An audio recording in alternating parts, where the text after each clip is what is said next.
Well, last night I was trying to figure out how can I get a piece of sandpaper to stick to this shaft, okay?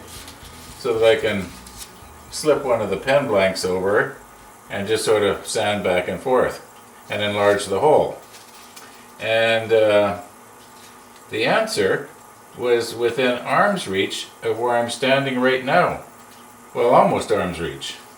Maybe 2 arms reaches. I'll show you what it is. So I'd received a lot of comments with different ideas, and one of the viewers says, well, why don't you just put the sandpaper on and sort of spiral it around like a long strip or something to that effect. And then I thought, oh, for goodness sakes. I've been doing that for how long? Yeah, the answer's so simple. I just need to do a miniature of this. That's not hard, I don't think. Okay, I think I've got the angle right. And it's at times like this that it's nice to have a lathe that will slow right down. Okay, like this. Okay. Now I would assume this is going to work.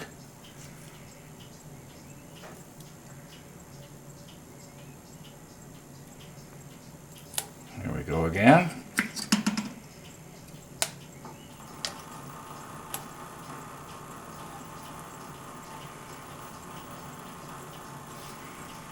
Well, there we go. Now you may remember from episode number 7 that I was finding that the brass tube would go in on some ends but not on the other. And I was kind of wondering, why is that? Well, that's because that bit is tapered. You see, it starts getting really hard, and I'd probably split this thing if I tried to force it in. So anyway, now I'm hoping that this hole is big enough to get across the tape here. Now, I honestly haven't tried it yet, but I can sort of tell by looking at it that it should. Ta-da!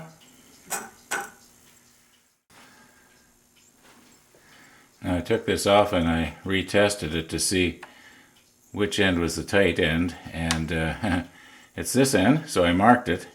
What I'm going to do is I'm going to hold it just a little bit this way of center, so that I'm going to be putting a little bit more force on this end than this end. And then what I'm going to do is I'm just going to force it around like this. Now of course you won't be able to see it being done, but I'll be able to feel it. And I'm going to start out real slow. You know, person thinks, hey, let's crank the RPM and it should work better, but you know, it could actually end up getting too big. So we'll just try it like this.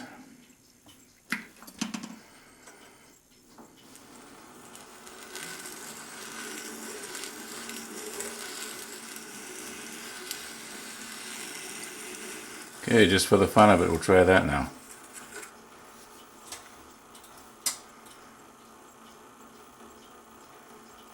Well, it's still tight. Well, maybe we will speed up the RPM just a little. It's turning about 60 RPM right now. Turn it up to about 150.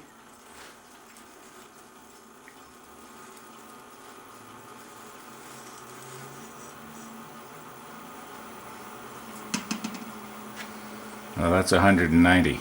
Anyway, here we go. We'll do it again.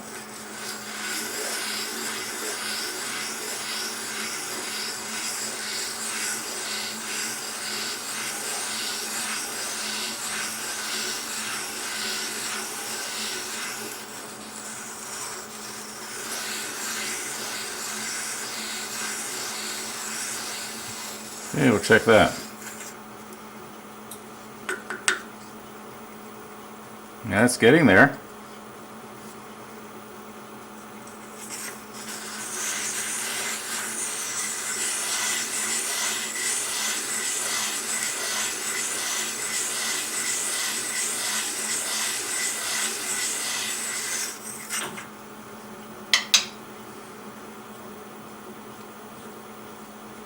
Yeah. Anyway, I can see that this is going to work. Now I don't know if you noticed it or not, but just at the end of that shot, the Morse taper was letting go here, and it was starting to come out. So I guess in order to have that not happen, I got to make sure that I've got my live center sort of pushing in here. But that's easy to do. All the blanks now are sanded out to the right size, and it went really well. And the brass tubes are glued in, except for the burl. And I can't do the burl until I do the cactus juice thing on it. And I guess that's the next process, because I want to be able to do everything in mass production.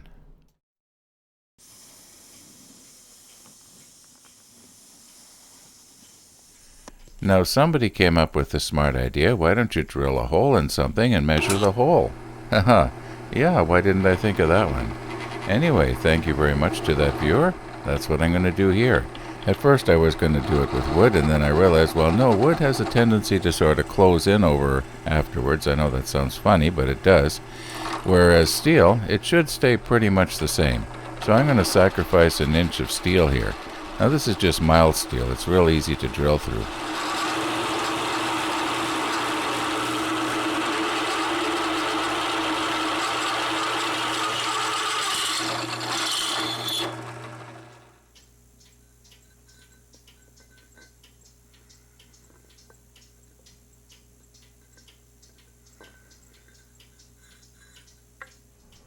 If you will recall, 578 thousandths equals 37/64.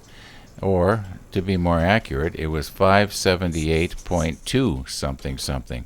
So that hole should be at least 578 thousandths. I was finding that when I tried to measure the hole like this, that I was accidentally closing the caliper up as I was removing it from the hole. And, of course, that's misleading. The hole was actually bigger than what it's showing here. So I found that if I held left the caliper in the hole and then held everything so that you could see it, which I will be doing shortly, you can see that the hole is very close to what it should be.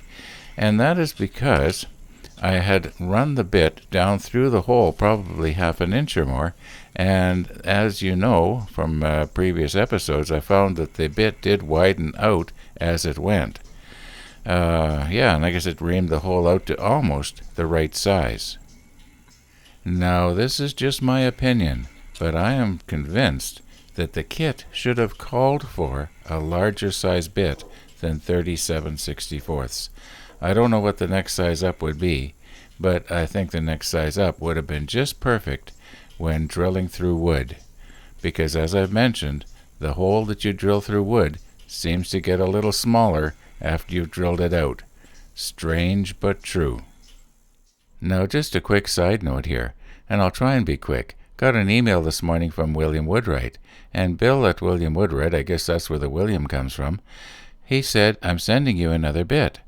And so I thought, oh no, I've overcome the problem here, and they're going to be wasting their postage and everything. So I quick phoned their toll-free line, and Bill actually was on the phone to me in about a minute, and he said, yeah, and I've got it boxed, but I don't have it mailed yet.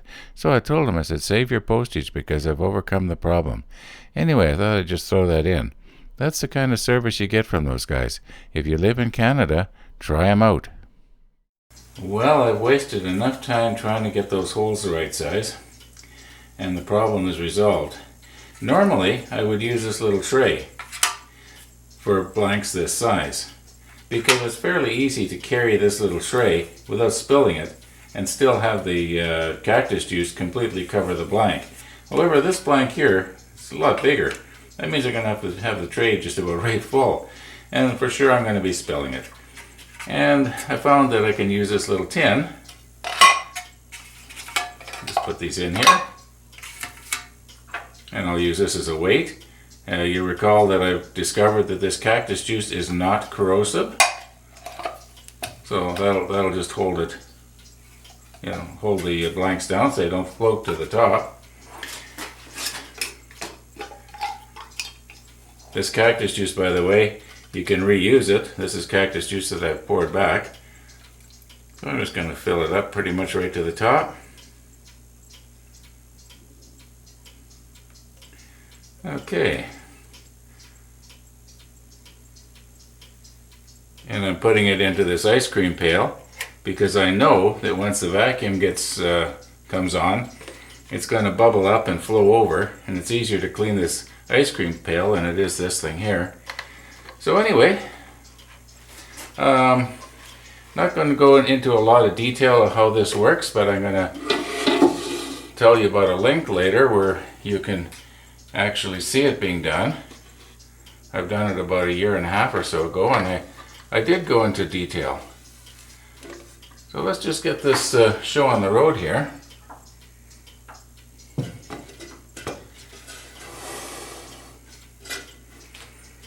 Okay, close the valve. I'll move the camera over so that you can see it.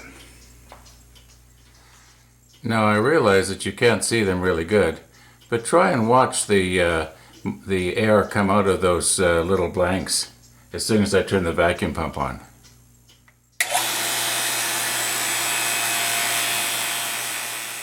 Now I'm not going to waste a big bunch of time here showing you me opening and closing the valve. Every time I'd open the valve, it would take the vacuum off, and then the bubbling would, not be so ferocious as you see it here. And I did that for about 3 minutes, I guess. And after about 3 minutes, I was able to just leave it shut, and the vacuum slowly increased to maximum vacuum. And this is the way it looked after about 7 minutes. And this is the way it looked after an hour and a half.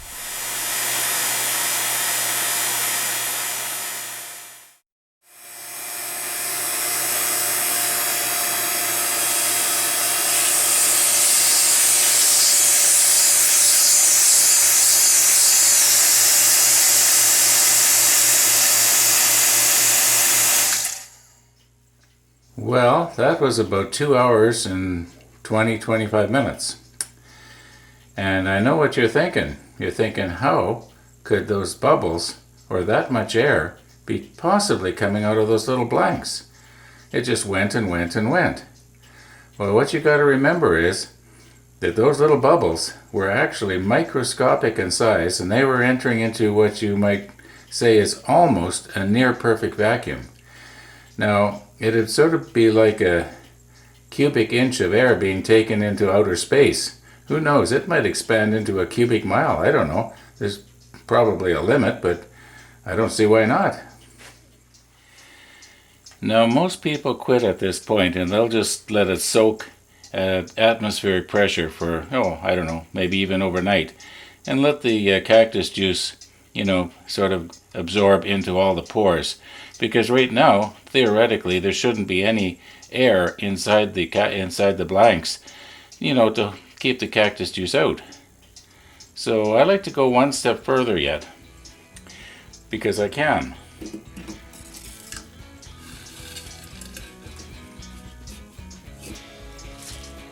Okay, put it in the homemade pressure pot, and just be careful not to get too rambunctious here and spill it. Now this doesn't have to be real tight. Now I don't know if you can see it, but this is filled with solder except for a little tiny pinhole. The reason being is when I hook the hose on there and open the valve, I don't want 135 pounds of air, shooting in there and then mixing everything up on me.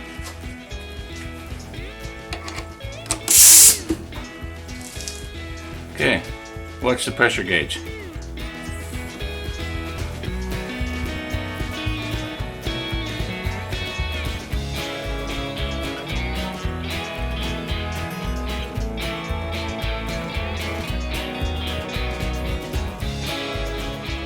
That's about 130. It's about 8.5 atmospheres right now. In other words, the pressure on those blanks is 8.5 times greater than had I not put it in here. And it just sort of speeds everything up. And possibly makes it a little bit more efficient.